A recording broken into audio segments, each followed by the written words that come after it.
Hello, everyone watching. Hello, this is the 1 year anniversary edition of my short film Bystander. This is the first short film that I ever produced, ever wrote and directed, that has ever actually been made, pretty much. I just wanted to add some context that I might not get to in the commentary on this, right? So basically, this was a school project. I'm pretty sure I made that clear. But so the class this was for, it was a class called RTVF 350, right? And pretty much at the college that I go to, it is the film class. It's called like intermediate filmmaking, so it's pretty much the film class to be in.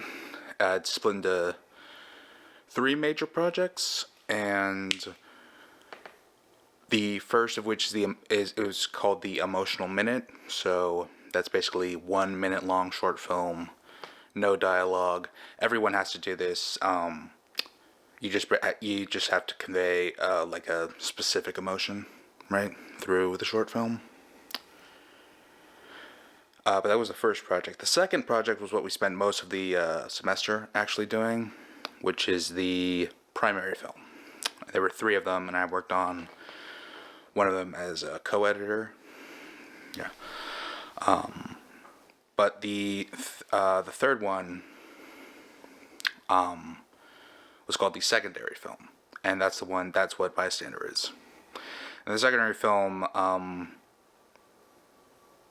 a lot more people can do it. There's a lot less rules about how you're allowed to do it, right?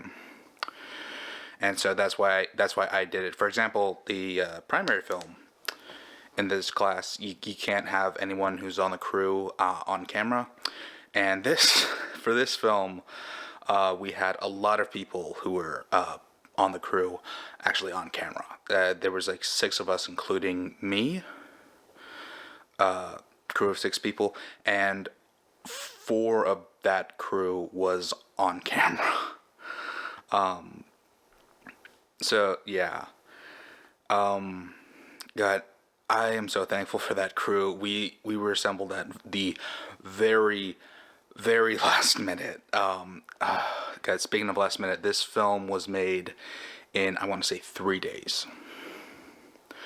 3 days on a crew of 6, or filmed in 3 days on a crew of 6, and then we started on Monday, and we had to get it in to the school files.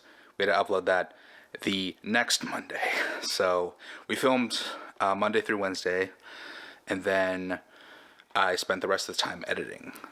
In fact, we got a composer on board, Amy Kelly, who's in the credits. She's a really great friend of mine, and she actually works at the B Street Theater. She's really talented, and I was really glad, and I was really pleasantly surprised that, like, when she saw the rough cut of the movie, she like got the themes immediately. Like, she not only in the score but at the song at the end, like that. It's really amazing. There's something else I wanted to mention. This I'm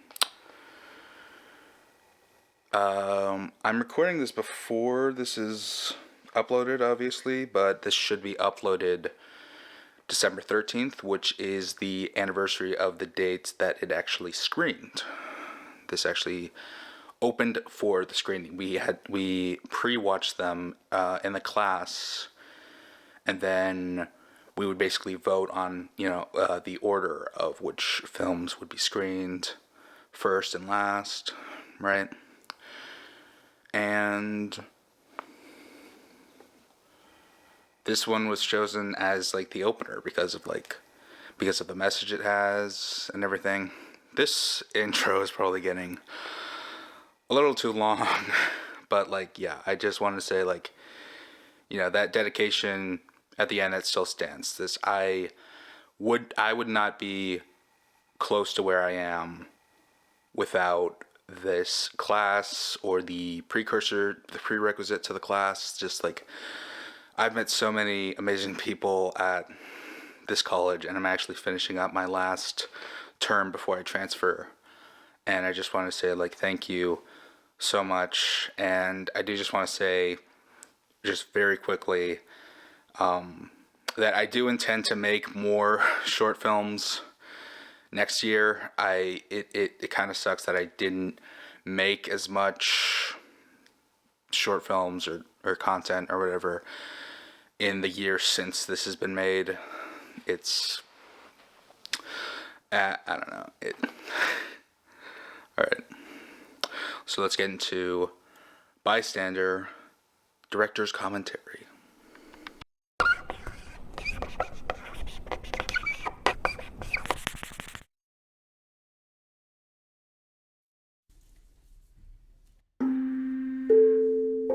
This was actually the first thing that I made. This is before I even finished the script. I just had the title in mind. I did that quickly on DaVinci Resolve. You could probably see that scene. There was one of our crew members. Wasn't supposed to be in the shot. I don't remember if Adam was the first person that I contacted in order to get cast in this film, but he's one of the first I remember.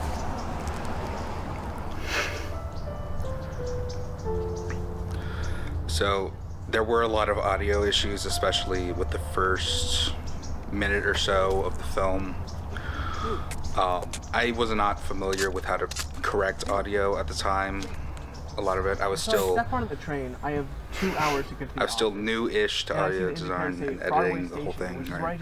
Very clearly, you can see the boom in the shot, upper left corner of this scene. What happened? Yeah. Well, the next train for where I was. This story that they're only had telling 8 is minutes actually till like. departure, and the train station was a mile It's away. actually a thing that happened to me, funnily enough. This isn't real. It's not real.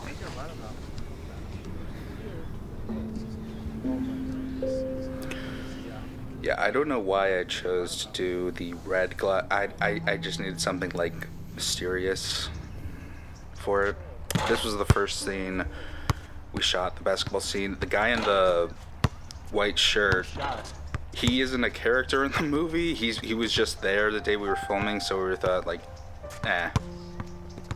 we'll let you play. We'll let you play basketball. Why not? We're not a serious production, but.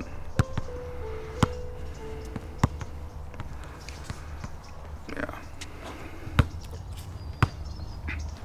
This was also day one. I spent way too long figuring out how we would do this quote-unquote stunt.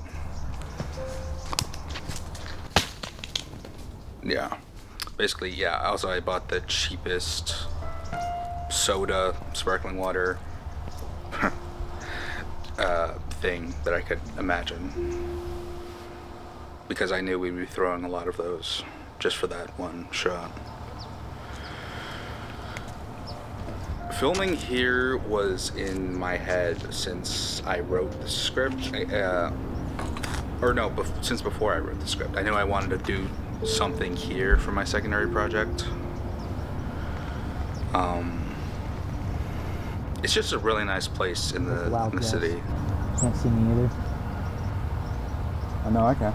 Yeah, audio is not that clear in this scene either, which kind of sucks because it's pretty much half the film. We thought it was just going to be an average day, so all of a sudden, it's like everyone forgot you existed.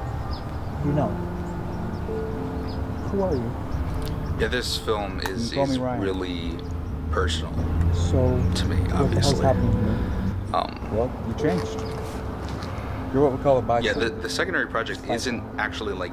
Someone who just watches, never acts. You don't have to do it if you were a director or an editor, and I was an editor, so... But like, even then, I can't let this opportunity pass me up. People don't care about your friends, family. I gotta do something with this. If you could just so disappear I one chose day, they wouldn't even care. this story, which I had inklings of just a little bit, With this. but You really can't put two and two together. I never really You're wrote invis- into a script, but I did And just. you're only invisible. I did because write you the already script thought in you like were. one night, with one revision, and that's what we get for I was a bystander Bystander. for years. That's why. But like, So, how do I fix this? That's not where you start. Okay. From where? Start with this. Do you even want to be visible again? I guess. And You don't think people will care. You just think they'll ignore you like you think they do all their this life. whole like theme of like feeling invisible or like inconsequential. This People think about you when you're not in the room. it's and they always have good been things like to on say. me, especially as like a You know kid that, on the right? spectrum. how'd you know? You know, Because you're like a being person. into college, like this is like Not a bad this one has from been what I like my know. first time where So- I'm like I just have to believe. meaningfully connecting to people. Whether Like I people care if remarked. I So disagree or not. after this, we went out to Sure. dinner, As they like do. to celebrate after the You always screening. have. You just gotta open your eyes. Make the care And that was like invisible one of the and first you'll times be I too. actually like just hang out. I actually just hung out with like a group of friends. You know, Would you prefer if I stepped in? No, we had to improvise that last line on the I figured it out spot. myself. Hold on. There we have it. The lead into that song that Amy wrote. God, it's so great. To explain that line, though, we did have a female character in the original script, but we had to write her character out because I gave the actress accidentally the wrong address, and we just had to get this done. But the character returns from the extraordinary to the ordinary, having changed, you know. God, this was my favorite scene to film, not just because I'm in it, but dude, seeing my name on that screen, because when at the screening, because I was surrounded with my family and Amy's wife was there, and just it got me feeling like I made it, you know. Even though this is just the beginning and it's been a while since that. I spelled Zach's last name wrong. It's Hannum, not Hannum. And God, that was so embarrassing. But God, it's still surreal, even a year later, watching this. But more, don't get me wrong, more is coming. Everyone knows. And this dedication still stands. Thank you guys who were in class with me, and thank everyone for watching the 1-year anniversary edition of Bystander. Thank you.